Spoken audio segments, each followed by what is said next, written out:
कोयनेच्या सानिध्यात इतके दिवस कसे गेले कळलंच नाही.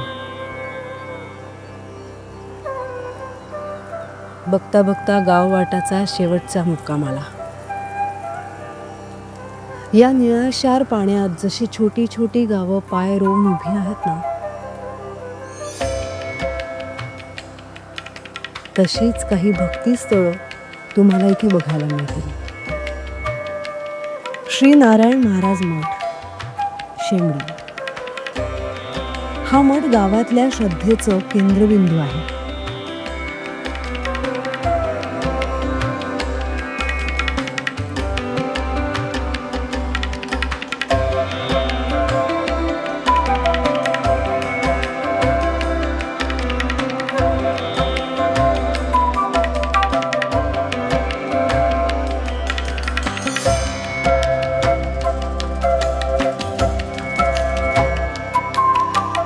नमस्कार मंडळी, आजच्या भागात तुम्हा सगळ्यांचं खूप स्वागत.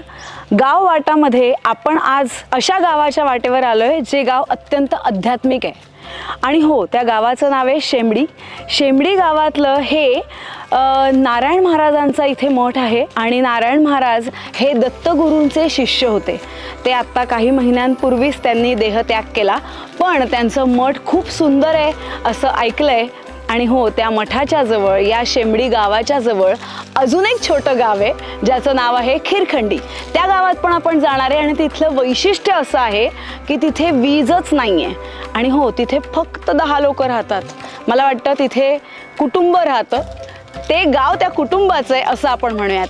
तर आज आपण या 2 गावांमध्ये जाणार आहे आणि त्या मठात जाऊन छान एक शांततेचा अनुभव घेणार आहे. चला. इथे येणाऱ्या भाविकांना एक वेगळंच समाधान मिळतं. मठाच्या परिसरात एक वेगळीच ऊर्जा जाणवते. इथे अध्यात्म आणि निसर्गाचा संगम झालाय. मठाच्या आजूबाजूला घनदाट जंगल आहे आणि या वातावरणात एक गूढ शांतता आहे.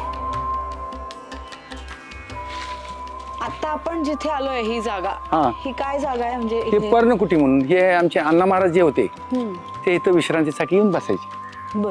हे इथं आत आपलं विश्रांती, कारण कसं होतंय, पब्लिक येणार, त्यांना डिस्टर्ब होणार, त्रास होणार. त्याच्यापेक्षा आपलं इथं नारायण ज्ञानबोध म्हणून जो ग्रंथ लिहिलाय, अण्णा महाराजांनी लिहिलेला आहे, तो इथं बसून त्यांनी लिहिलेला आहे.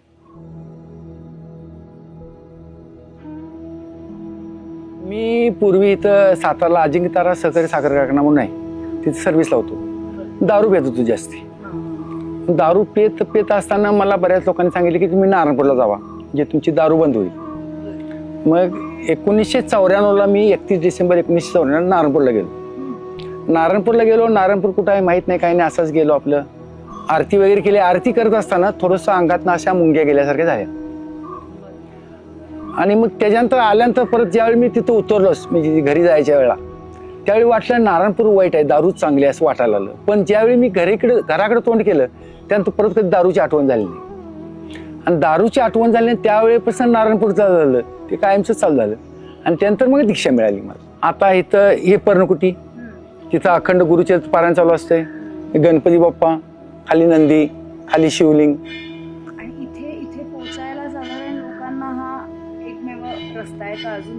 हा एक पाण्यात नाही, बामणोलीवरनं.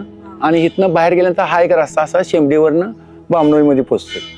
ज्यावेळी हे मंदिर नव्हतं त्यावेळी अण्णा महाराज कोजागिरी पौर्णिमेच्या वेळेला इथं आले, त्यावेळी आपलं बसले तिथं. त्यावेळी हे सगळं पाणी बिणी काय बांधलेलं नव्हतं, त्यामुळे पाणी दिसत होतं. बसले आपलं पाण्याकडे बघत. ज्यावेळी त्यांना दत्त महाराजांचं नाव आठवलं त्यावेळी त्यांनी हात जोडले आणि डोळे उघडले. त्यावेळी समोर 3 वाघ होते आणि पाठीमागे 1 वाघ होता. ते थोडंसं घाबरल्यासारखं झालं. त्यानंतर ते पहिला म्हणला मी ब्रह्मा आहे, दुसरा म्हणला मी विष्णू आहे, तिसरा म्हणला मी महेश आहे, आणि पाठीमागचा म्हणला मी गणपती आहे.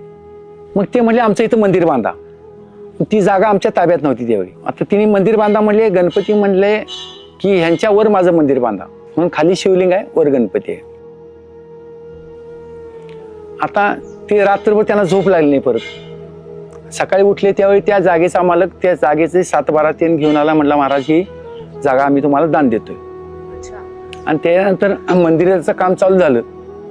अण्णा महाराजांनी त्यावेळी सांगितलं की त्यांना माझ्याकडे पैसे नाही एवढं बांधायला, चालू तर करा म्हणजे. 44 दिवसात मंदिर बांधलेलं आहे. हा 44 दिवसात 44व्या दिवशी मूर्ती बसवलेली आहे.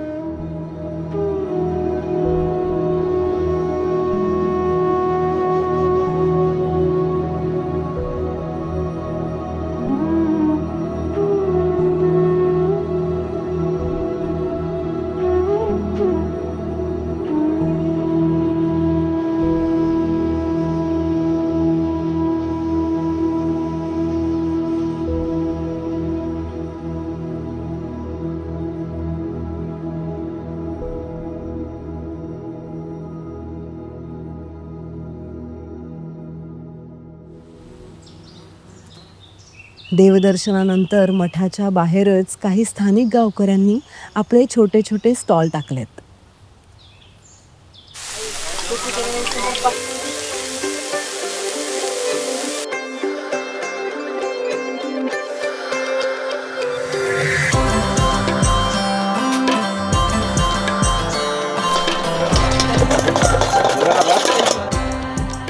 तिथे अगदी ताजी भाजी, लिंबू सरबत आणि छान छान स्नॅक्स सुद्धा मिळतात. आम्ही पोटभर भजी खाल्ली आणि मठाच्या सुंदर वातावरणाचा निरोप घेतला.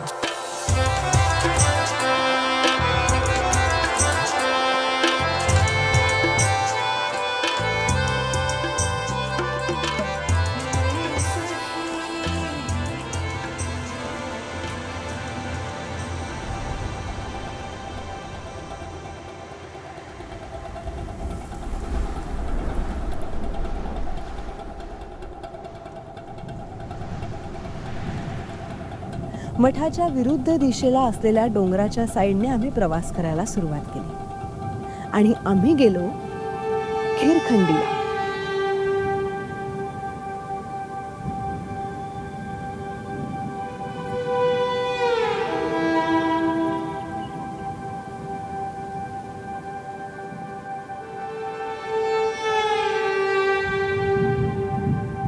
आता आमचा जन्म तिथं झाला ना. पहिले आम्ही शेताची करायची, झाडं तोडायची आणि मग नाचणी वरे भात, कुठं भात असे काही पाणी बिणी नाहीच. पाणी एवढंच, असं राहण्याला पाणीच नाही इकडे.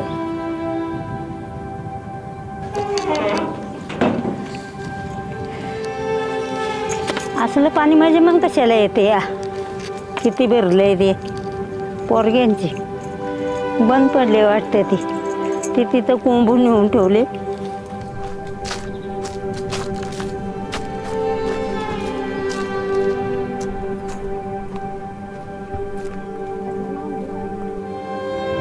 आणि मग तेच काम आमचं.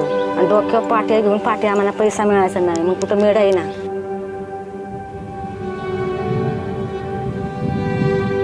त्या मेड्यावर डोक्यावर पाट्या घेऊन जायची, वळायची आणि मग ते काहीतरी आणायचं.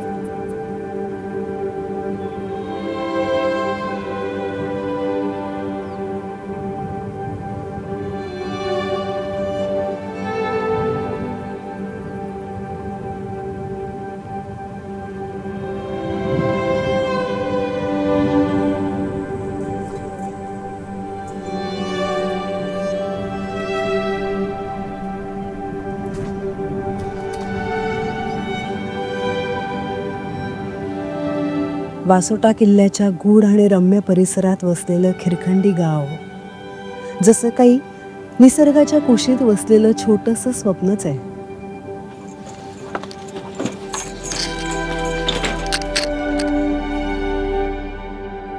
पाणी मिलीत पिना तर कराड जर घातलं असतं कापून आणून ना, तर खाल्लं असतं की मग पाणी बिली असते. तिथे ना काहीच नाही. मी आज नाही गेलो होता ना. कसं चाललं तुम्हाला आज पाणी पिया, आज काहीच नाही. तर हे बात्या नेला कसं झालं खाया. माणसांच्या अस्तित्वाच्या खुणा इथे खूप कमी दिसतात.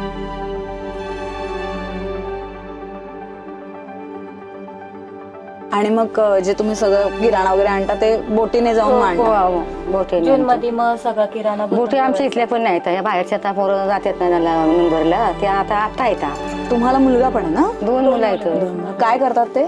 शाळेला आहे, अजून मोठ्या पण शाळेला कितवी ते? 11वीला आहे, छोटा 9वीला आहे. मला असं कळलं इथे तुमच्या शाळा आहे समोर. जी आता मागच्या वर्षी बंद पडली. हो हे 5वी पर्यंत 5वी पोतच आहे. हो अच्छा, मग तिथे खूपच कमी मुलं होते ना हो, तेव्हा? 2 मुलं आम्ही चालली होती की मग आता मुलंच नाहीत ना. तुमच्या गावात एकूण किती लोक राहतात? 42 आहेत. मग घरं किती आहेत आणि इथे? 7 घर आहेत. मुलं जास्त आहेत ना, प्रत्येकाला 5-6. अशी मुलं आहेत. हो मग सगळे मुलं आता बाहेर आहेत? बाहेर आहेत सगळे. होतं आम्ही म्हणजे आमचं पुनर्वसन झालं. त्या आम्ही इथंच राहिलो, आम्ही गेलोच नाही तिकडे. आता भिवंडी तिकडं तिकडे ते आम्ही गेलोच नाहीत ना. आणि जर काय असं अर्जंट काही असेल, म्हणजे आता अगदीच बरं नाहीये कोणाला आणि वेळच नाहीये, पलीकडे कुठली तरी बोट बोलवायला लागते. नाही तर मग होड्यानं जायचं. मग होड्या नाही तर पलीकडे. होड्या काय असतं? ते ते असं आवलायचं असतं असं. अच्छा, होडी होडी आवलायची. ती छोटी अशी जी खाली असते थोडी ना? ती लाकडाची. पण मग तुमचं इथून कुठे बाहेर जाणं होतं की नाही होत, की तुम्ही इथेच राहता? म्हणजे फक्त किराणा वगैरे आणायला तेवढं ठीक आहे, पण इथून दुसऱ्या कोणत्या गावाला जाता की नाही? नाही, इथेच राहता तुम्ही लोक? हो इथंच.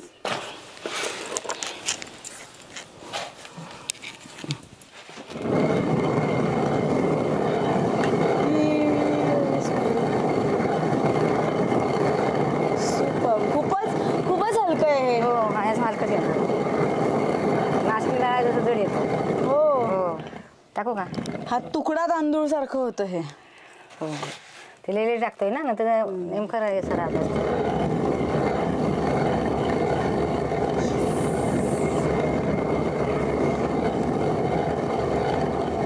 सही, मजा आली.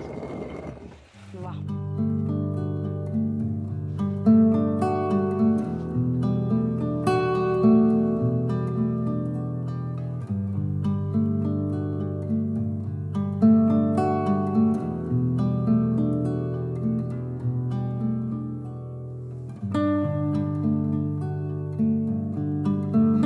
तिखट नाही वापरत ना तुम्ही? दोन्ही अच्छा. वापरते.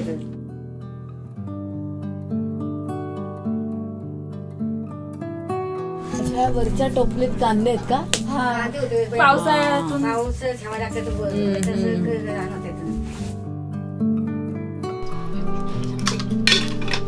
खूप स्वच्छ आहे तुमचं, छान.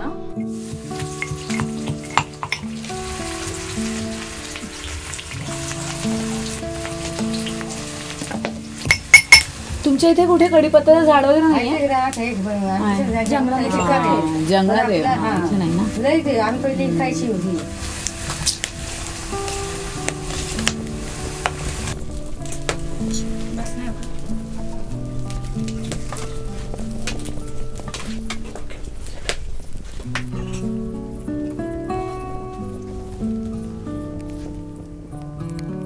तुमच्याकडे भाकरी कुठली करतात आणि? तांदळाची. तांदूळ ते राशनचे भेटते. ते काय थोडं लोण आणायचं, थोडं खायला आणायचं. तर तसं नाही म्हणा, काहीच नाही.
बस, थँक्यू.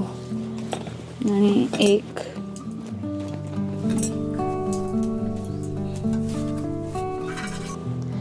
वाव, आहा.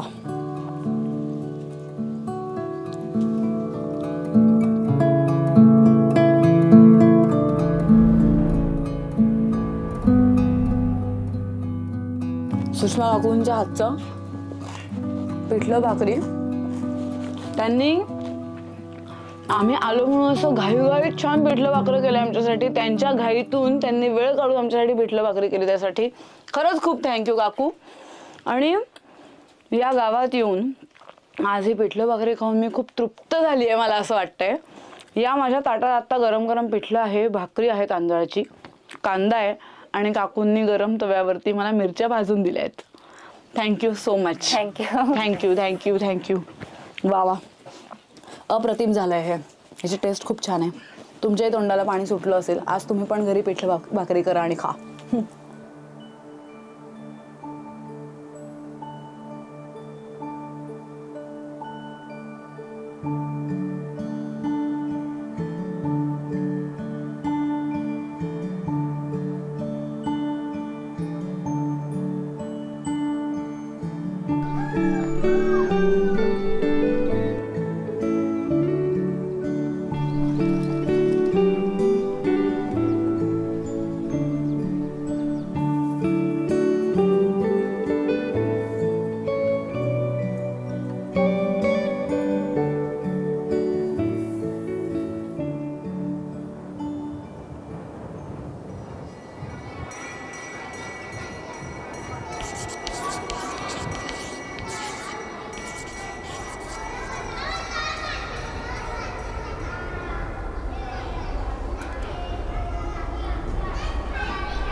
खिरखंडी हे जरी एक लहान गाव असलं तरी ते स्वतःत एक वेगळं विश्व आहे, ज्याला निसर्गाची साथ आहे. अशा या विस्मृतीत गेलेल्या गावाला भेट देणं म्हणजे एका वेगळ्याच काळात जाऊन आल्यासारखं वाटतंय. तुम्ही विचार करा, एक डोंगर म्हणजे एक गाव आणि 7च घरं. ही लोक मनाने एकमेकांच्या किती जवळ असतील. तुम्हाला आमचा आजचा एपिसोड आवडला असेल तर आम्हाला नक्की लाईक करा, शेअर करा. गाव वाटा आमचा कार्यक्रम बघत राहा. असेच खूप छान छान गावं, छोटी छोटी गावं तुम्हाला बघायला मिळणार आहेत. आणि या गावांमधून मला असं वाटतं की यांच्याकडून आपण कधीतरी काहीतरी छोट्याशा गोष्टी तरी शिकल्या पाहिजे. गाव वाटाचा हा पहिल्या पर्वाचा शेवटचा एपिसोड. या प्रवासात तुमच्या सोबतीने मी कोयना बॅकवॉटरचा परिसर खूप जवळून अनुभवला. अनुश्री फिल्म्सच्या आमच्या पूर्ण टीमने ही दुर्गम गावं तुमच्यापर्यंत पोहोचवण्यासाठी खूप मेहनत घेतली आहे. मंडळी, पुढच्या पर्वात भेटू अजून एका नवीन जिल्ह्याला घेऊन.